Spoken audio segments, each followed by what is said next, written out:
નમસ્કાર, આપ જોઈ રહ્યા છો સંદેશ ન્યૂઝ. હું છું પ્રીતિ. પુણે નજીક હેલિકોપ્ટર દુર્ઘટનાગ્રસ્ત થયું છે. હેલિકોપ્ટરની દુર્ઘટનામાં 3 લોકોના મોત નીપજ્યા છે. પુણેના બાવદ બદ્રુક નજીક એક હેલિકોપ્ટર ક્રેશ થયું હતું, દુર્ઘટનાગ્રસ્ત થયું છે. સવારે 7 વાગ્યાની આસપાસ આખી દુર્ઘટના બની હતી.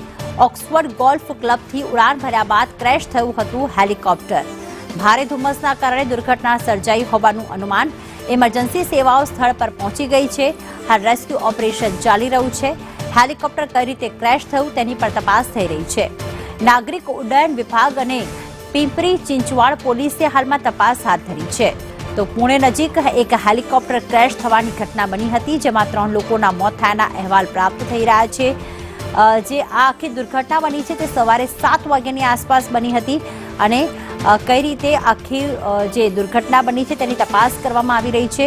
હેલિકોપ્ટર જે છે ત્યારે ઓક્સફર્ડ ગોલ્ફ ક્લબથી ઉડાન ભરી હતી, જેમાં 3 લોકોના મોત થઈ ગયા છે.